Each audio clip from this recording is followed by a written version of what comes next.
Hey there, wedding photographers. Today I have an exciting topic to discuss, the best groom prep poses. Last week I covered my favorite bridal prep poses, but we can't forget the groom, he's important too. Capturing those moments adds emotion and helps tell the story of the wedding day. So let's dive right in. When I show up to a groom's getting ready location, I usually have about an hour to an hour and a half to capture the groom getting ready. I usually take about 15 minutes to photograph details, and just before I'm finished, I'll ask the groom to start getting ready. I'll ask him to go get dressed somewhere, but he can leave off the accessories, jacket, and shoes. Once he's ready, I'll ask him to come and stand by a window with soft natural light. Once I have him by the window, I will start taking photos, and these are some of my favorite poses that I tend to do. So the first pose is what I like to call the Groom's Reflection.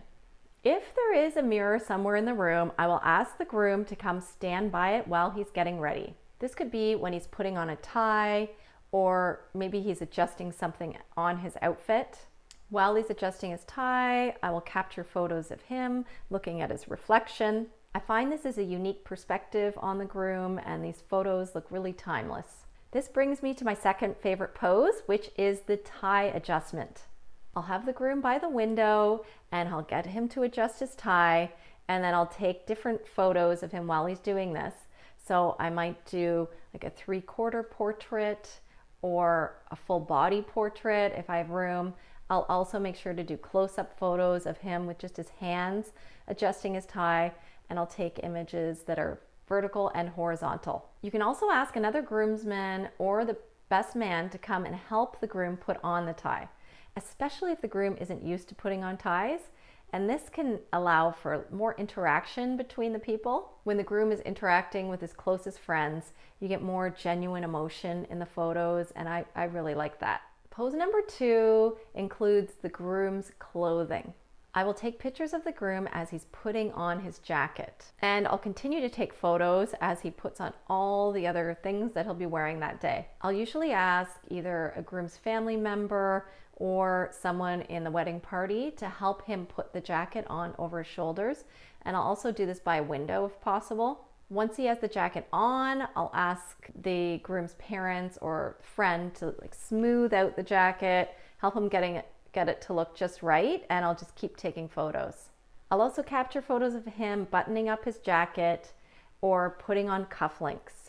These type of photos are timeless, and they show the transition from casual to more formal groom. Pose number 4 is all about the bonding moments. I'll encourage the groom to have some type of meaningful interaction with his groomsmen or his best man. Sometimes asking them to actually do something definitely helps with the photos. So I sometimes will ask them to shake hands, or the best man could pat the groom on the back to congratulate him. Something like that leads to more genuine emotion in the photos. Pose number 5 is what I like to call the reflective moment. So once he has his full suit on, I will ask him to go stand by a window, and he could either sit or stand depending on the situation, and I'll capture photos of him looking out the window, thinking about what's going to be happening that day, getting excited. I'll also ask him to look at me.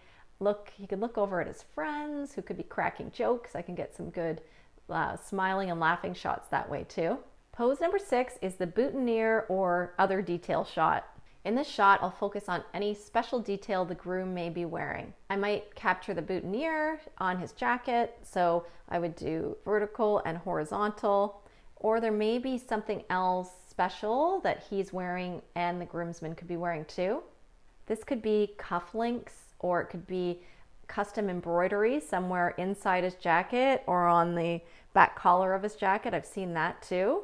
Or they could be wearing interesting socks. I take a picture of the socks. It could be special jewelry or anything else unique that the groom or groomsmen are wearing. Pose number 7 is the toast. I'll always photograph the groom and groomsmen, or family members too, when they do a toast. These kind of shots capture the happiness and excitement on a wedding day. For this type of pose, I will usually ask the groomsmen to line up together in front of a window. and I will have my back against the window as I take photos of them. So they can do a toast, look at each other, they can also look at the camera, give me a smile, and they can also congratulate the groom. Don't be afraid to ask them to do it a couple of times until you get it just right. Pose number 9 is the father and son or mother and son connection. At every wedding, I like to capture the bond between parents and their groom. You can have either the mother or father helping to put on some of the groom's clothing during the getting ready and take photos of that. I'll also always ask the parents to stand beside the groom and just get a typical portrait photo of them. And then I usually ask them to look at the groom. And when they do that, usually I get some very emotional reactions because it's a big moment seeing your son right before he walks down the aisle. Pose number 10 is the groom's solo shot. Once the groom is dressed and ready to leave, I will either take photos inside by a window, or if there's somewhere nice and shady outside in front of the house, we'll go outside and I'll take a few photos of him fully dressed outside. These type of photos show the groom ready for his big day, and they serve as a beautiful introduction for the rest of the wedding day. So there you have it. Those are my top 10 poses for groom prep that every wedding photographer should know. Remember to adapt these poses to suit the groom and to suit the situation you find yourself in. The key is to have a plan before you start shooting so that you feel confident and that you can help the groom and the people in the room feel comfortable. Thank you for watching, and don't forget to like and subscribe for more content. And if you have any other favorite groom prep poses, please let me know down below. Okay, thanks. Bye.